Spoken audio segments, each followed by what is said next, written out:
All right, so infinite series, sums of sequences, sequence equals list. So here's a lovely list of numbers, 1, 3, 5, 7. What's the next number? 9, yeah. All right, now we want to generalize this. Whenever possible, we want to find a formula. There are two kinds of formulas we can find, recursive formulas or explicit formulas. Generally, we like in math explicit ones, but sometimes recursive ones are great too. Recursively, I'm adding 2 to get the next number. If we add 2 over and over again, that means I'm multiplying by 2. So that means this sequence, which has a first term and a second term and a third term and a fourth term and a fifth term, for the nth term has to have something to do with 2 times n, because I'm repeatedly adding 2, which should turn into a multiple of 2. Okay, but 2n would give me an even number. How do I make an even number odd?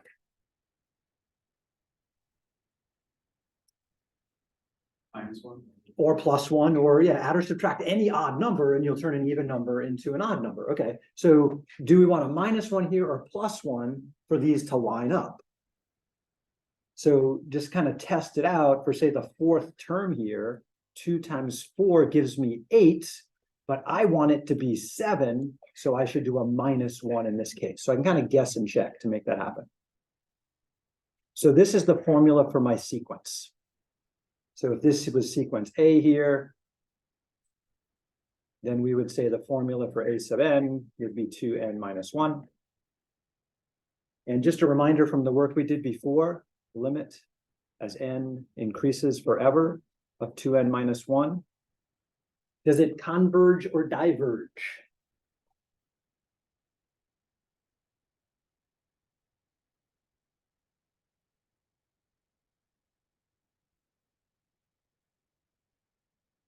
Anybody? Converge. It converges to what?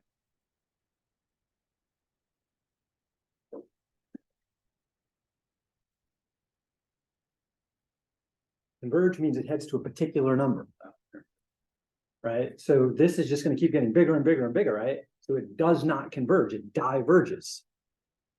So does it equal something? The answer is no. This diverges. What do we usually write as a shorthand here?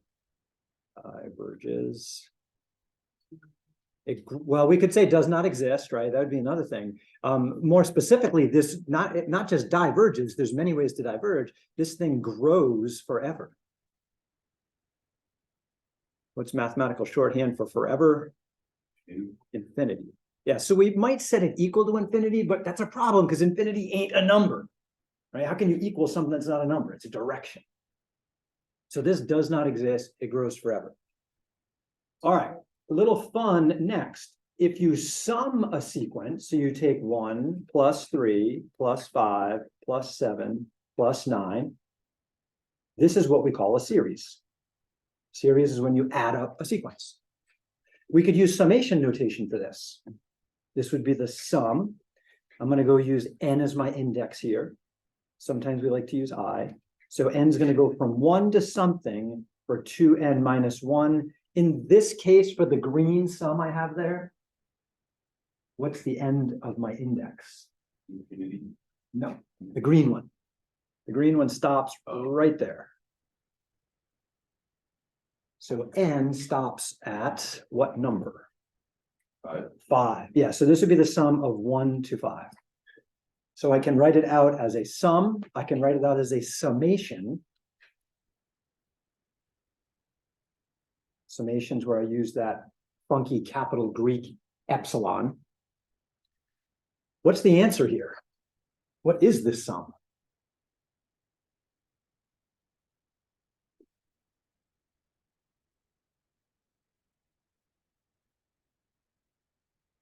$25? 1 plus 9 is 10, 3 plus 7 is another 10, and the 5 in the middle, so this adds up to 25. Okay. Has anyone in the past, do you remember adding up whole numbers and seeing a pattern to it? In some past life? Not sure. Okay. I hinted at it the other day in class. Let's look at an easier one. Suppose I wanted to add 1 plus 2 plus 3 all the way up to 100. So in summation notation, that would just be the sum. as n goes from 1 to 100 of n. Does that look familiar? Think way back to the beginning of calculus 2. We used that when we were playing with Riemann sums. I went over a trick for how to do it. I'm going to redo this more generally. I'm going to say, let's find the sum as I goes from 1 to n of I. So that would be 1 plus 2 plus 3, all the way up to whatever n is. So what I want to do is I want to find a general formula. Reviewing back to calculus 2 when we did this problem, what I did in class was I reversed this sum. I said, instead, let's try going 100 plus 99 plus 98, and so on, back down to 1. And then I made an observation when I wrote these two under each other like that. If I look down at these pairs, what does each pair add up to?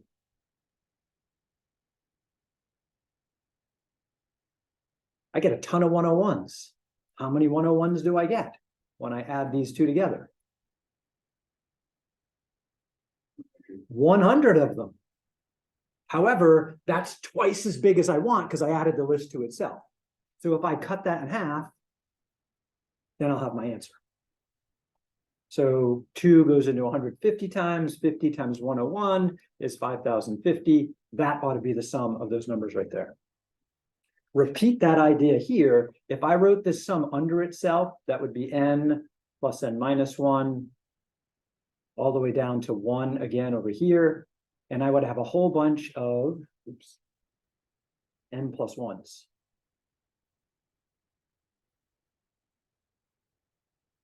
How many n plus 1s would I have?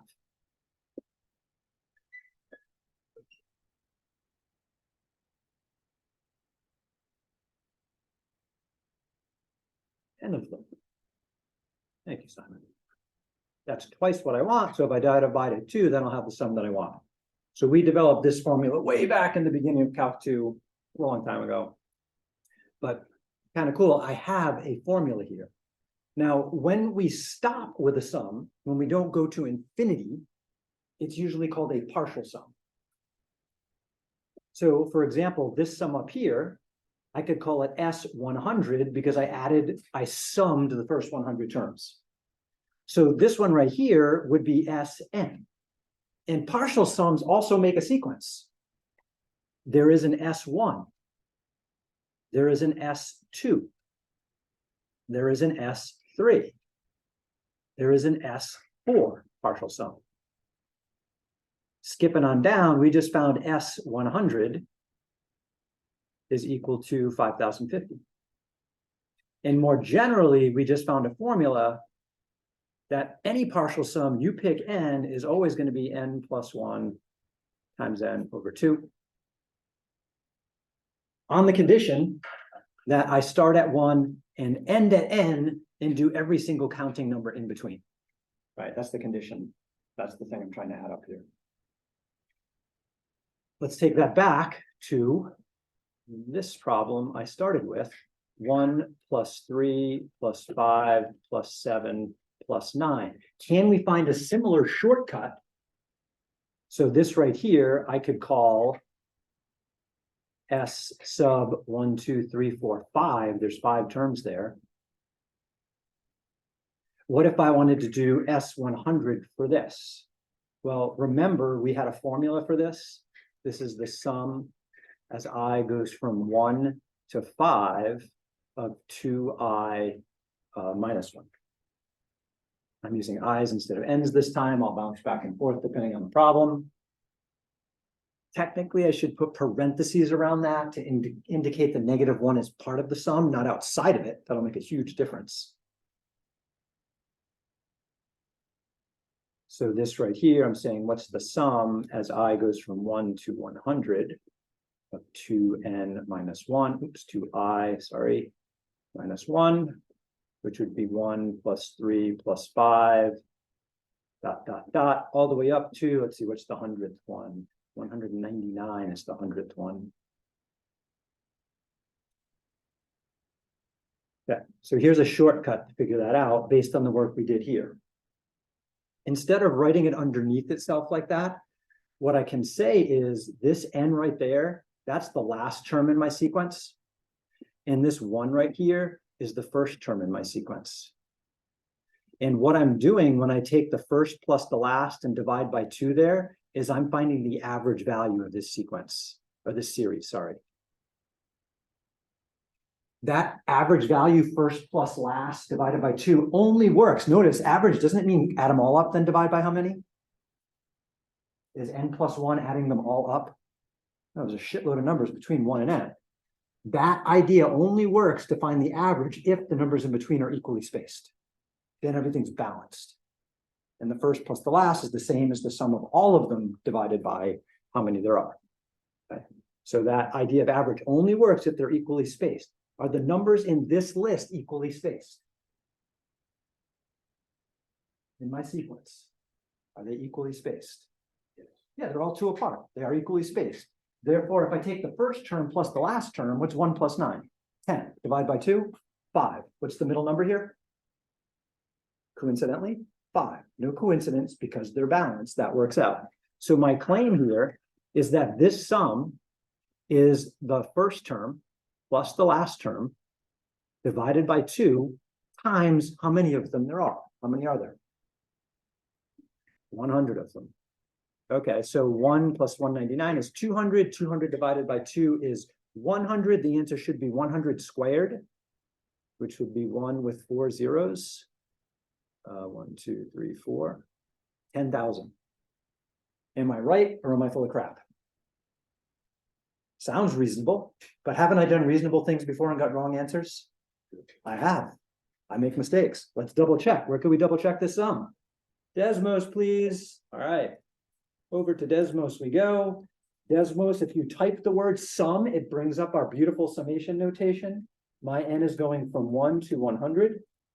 My formula, I'm going to put it in parentheses to be safe, is 2n minus 1. And I got it right. It doesn't matter if there's parentheses or not. It takes the 1 outside if you don't put the parentheses, right? Yeah, it adds up to 99. Yeah. So basically what's happening there is it's only summing the 2n, and then later it's subtracting 1, which is not the right order of operations. Yeah, so that is incorrect. There's some problems in the homework where they don't put parentheses around the sum and, right? I'm going to write to those guys and say, hey, that's not right. But we got to be careful about that. Okay, what kind of sequence is this right here that I'm adding? Is it arithmetic, geometric, or neither? It is an arithmetic sequence, yeah. So this idea of the first plus the last, divide by 2, how many? That works for all arithmetic sums.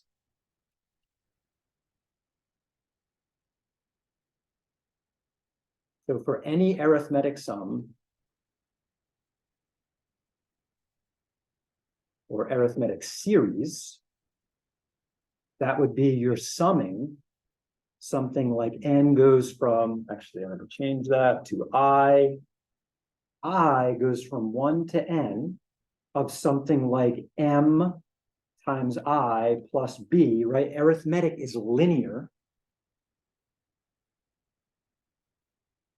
Then that's always going to be the first term plus the last term, average those guys, and then multiply by how many of them there were, which is n in this case.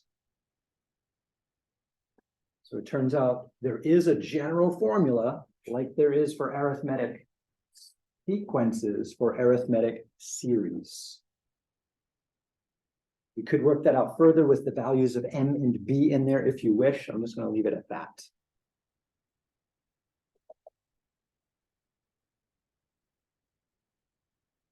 Now, the sequence of numbers diverges. It grows forever. What do you think the sum's going to do?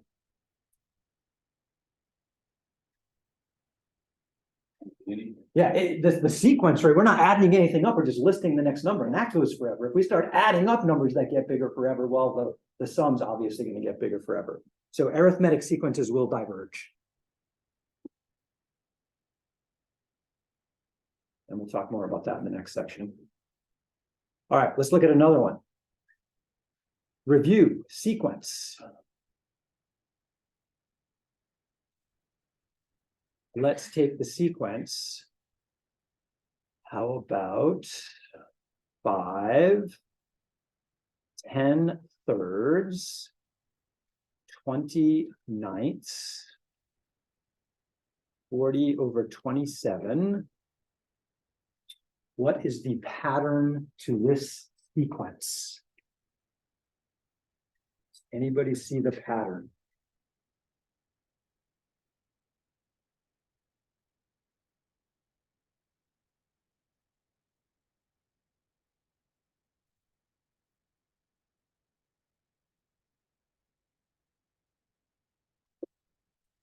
Help me out here, guys.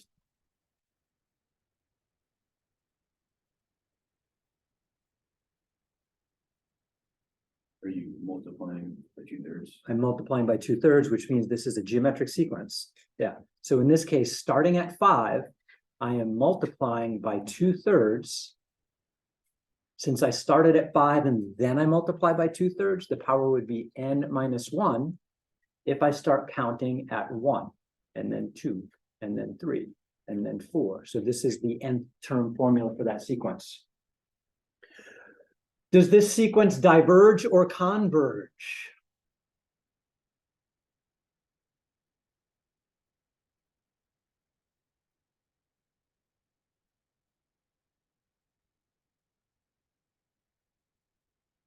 Can we easily tell just by looking at the numbers?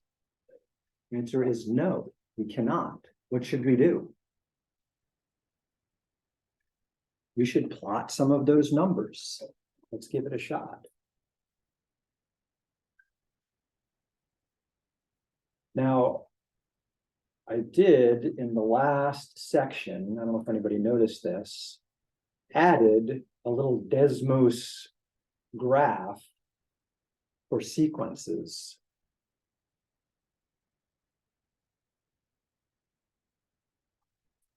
Where it will show you the points in the sequence moving along. Now here I do it for 2 over n as the sequence, but I can easily tweak that. So in this case, I'm going to leave the 2 there. I'm going to get rid of the n. I'm going to put a 3. I'm going to put a 5 out front times that. And let's see, can I put parentheses around the 2/3? Cool. And I want to raise that to the power n. So this is my sequence right there. I calculated the first few as fractions. What does it look like this sequence is doing?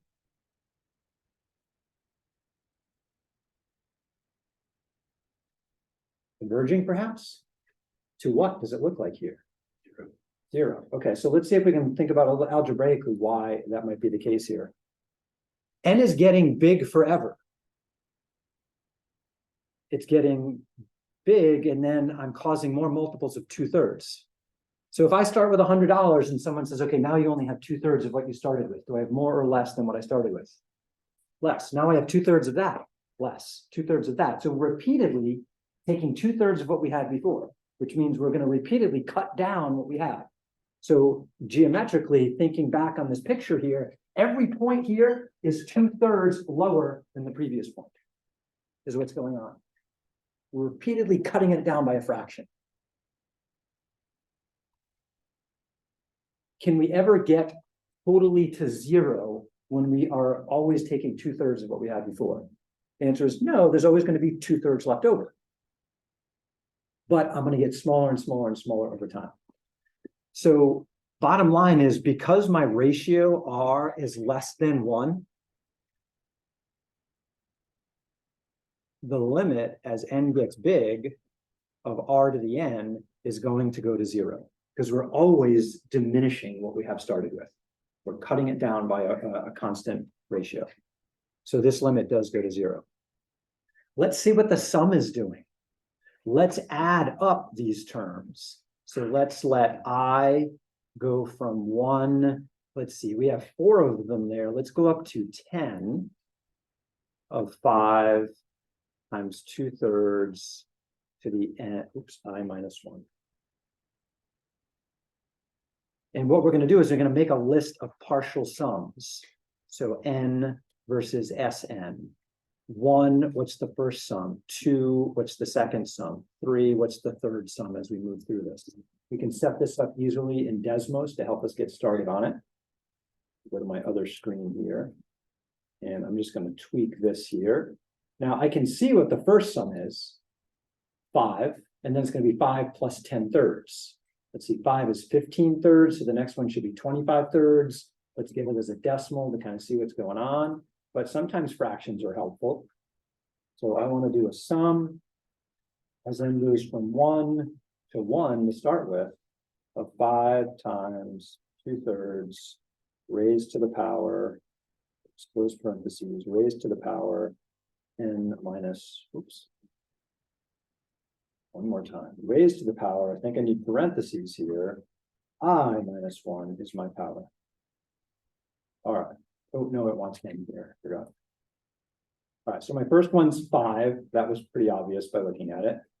The second one, I can just go to the top here and change it to 8.333.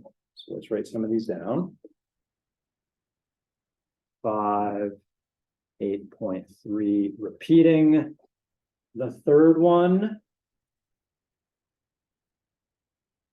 10.555, just some number of ninths. The fourth one,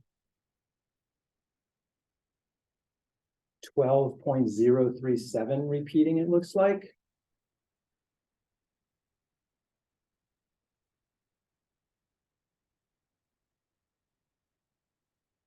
Now, think about the amount these guys are growing each time. They're growing according to this sequence. What's this sequence doing over time? Is it increasing or decreasing? A little of both, neither? Decreasing. It is decreasing. We determined that earlier. Now, I am adding a decreasing amount each time. Does that mean this is going to grow forever, or might it actually level off? Let's skip on down to the 10th one and see. And then the 100th one.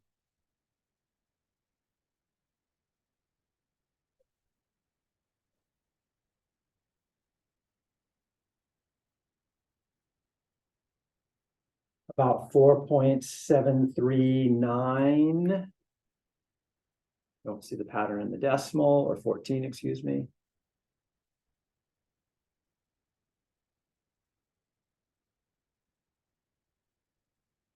The 100th one. 15. Ooh, that's rather nice.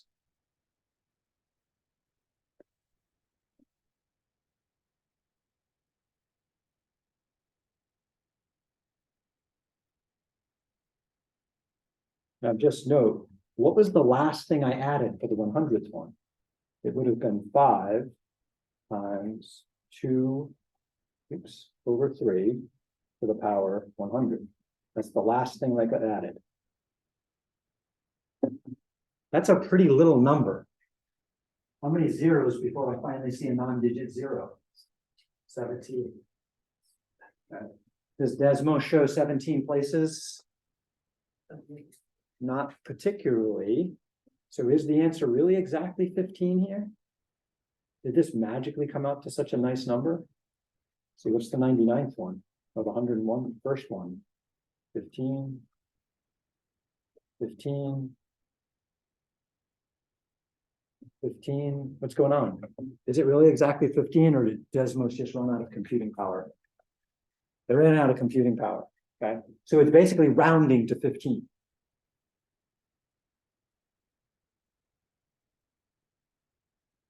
Let's check something out here. Now, I stopped at 100 for that one right there. What happens if I try to go on forever? What's the limit of this sequence as n goes to infinity? Is it really 15? Do you remember looking at a problem similar to this in class the other day?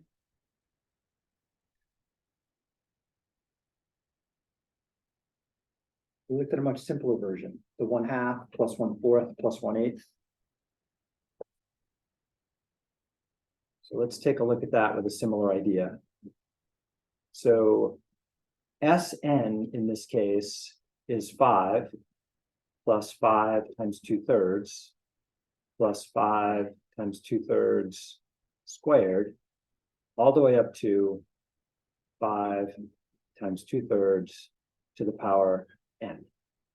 Oops, n minus 1.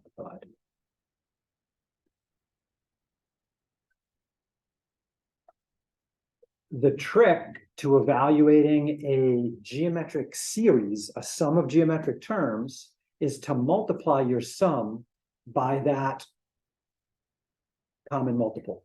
So my common multiple is 2/3. So what happens if I take 2/3 of my sum? Well, I'm going to get a 5 times 2/3. This next one will be a 2/3 squared now, because I'm multiplying by another 2/3. This next one will be 5 times 2/3 cubed. And this last one, multiplying by another 2/3, is going to bump that power up. So the last one will end up being 5 times 2/3 to the n. What term is right before the nth term?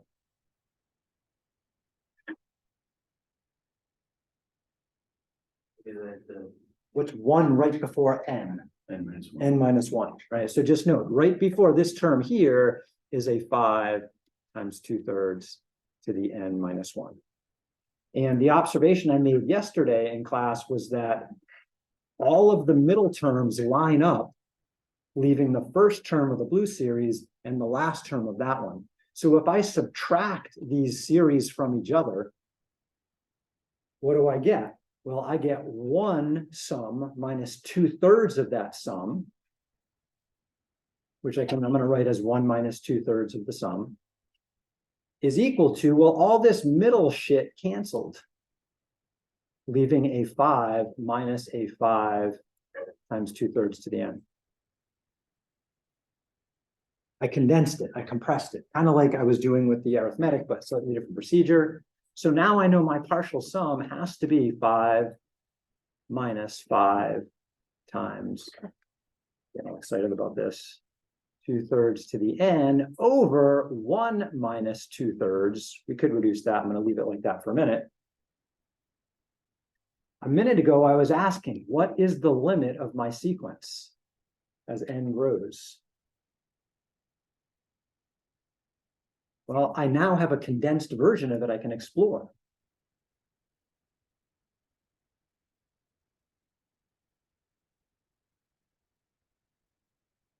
Which we've already partially explored this. We looked at the limit of this sequence a little while ago.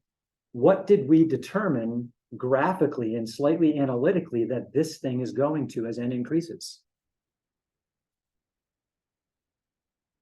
0. Yeah, as n gets big, the 2/3 to the end is going to the 0. 5 times 0 is 0. This part of the expression is going to 0, leaving 5 over 1 minus 2/3. Okay, what's 1 minus 2/3? That's a 5 there. It's 1/3, right? 5 divided by 1/3 is the same as what? 5 times 3, which is what Desmos was rounding to because it ran out of steam. We got lucky. Cool. All right, so moral of this story here. We are trying to add lists that go on forever. Sometimes those diverge, they blow up. Sometimes they converge. Our goal for the rest of the chapter is figure out what kinds of sums converge and what kind diverge. If we can figure out that they converge, can we find the value they converge to, or did we just discover a new number that wasn't known before? In this case, we just rediscovered an old number in a new way, which is kind of cool. I used this technique right here on the series 1/2 plus 1/2 squared plus 1/2 cubed, another geometric series. So it turns out this technique works for any geometric series. All right, so we'll generalize that next. And then we'll look at other kinds of series.